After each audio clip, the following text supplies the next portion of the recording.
Just a bit larger than the state of Tennessee, Honduras has many mountains and it is the only Central American country without active volcanoes. The capital of Honduras is Tegucigalpa and its nickname is Tegus.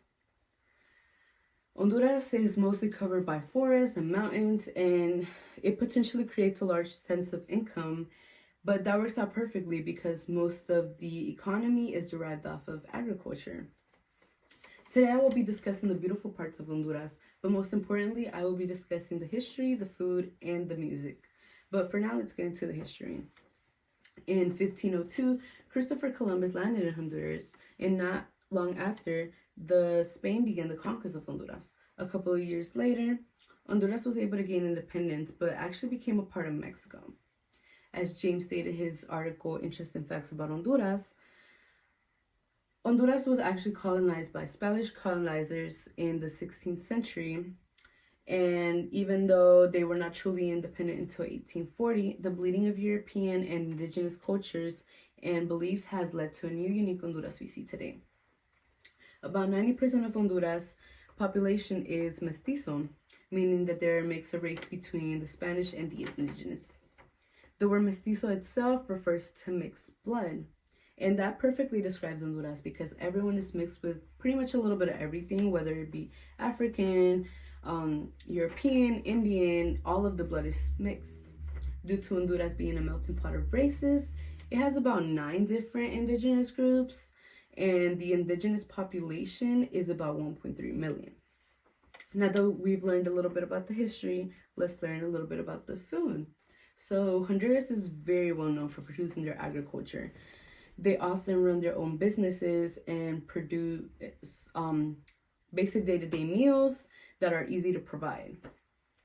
It is very likely for individuals in Honduras to grow their own products such as bananas, plantains, beans, coffee. They also have their own livestock as well, such as cows, pigs, sheep, and they use these for either businesses or to feed their family. But most of the time, you do see both in families in Honduras, and they tend to be very, very humble with their food. Most of the time, things that we see as staple foods, they are created as main course meals. Tortillas, beans, rice, those are all daily meals that they use.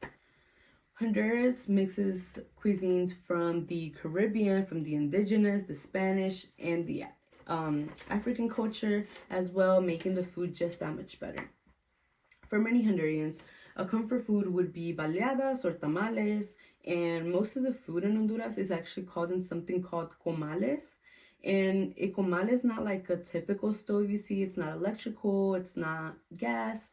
It's basically just wood and fire, and it cooks the food a lot faster. It makes it feel more of a home meal. And lastly, I will be discussing the music in Honduras. Honduras' favorite music is punta, and it is originated from the Caribbean coast of Central America. And Honduras have adapted it and enjoy it all throughout the country. Not only is punta music for Hondurans to dance to, but they enjoy it all throughout the country. Punta music is well known for its call and response patterns and its rhythmic drumming that reflects African and Amerindian origin. Punta is played with many instruments and is characterized by its fast tempo and energetic rhythms. The term punta stands for tip or point, which is what Hondurans do with their feet while they dance to this punta music.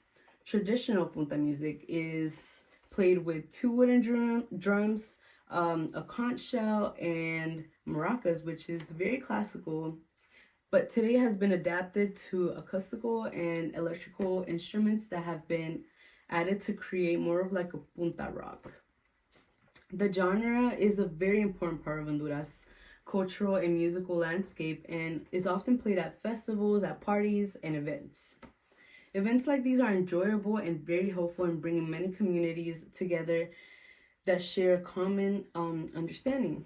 In conclusion, Honduras has many hidden historical beauties that go unnoticed due to its poverty. It is important to educate and to explore many historical upbringings besides your own. Honduras' history, food, and music are all powerful and one of a kind. Then there are so many interesting and different cultures in Honduras that really make it unique. The mix of indigenous cultures in Honduras creates a sense of welcome. Their homemade and homegrown food ultimately create a better and healthier experience for every meal. The music will want to make you want to get up and dance. So next time you're thinking about a vacation and you still want to feel a sense of home surround you, give Honduras a visit and they'll provide you with that and much more. And thank you for taking the time to get to know more about Honduras.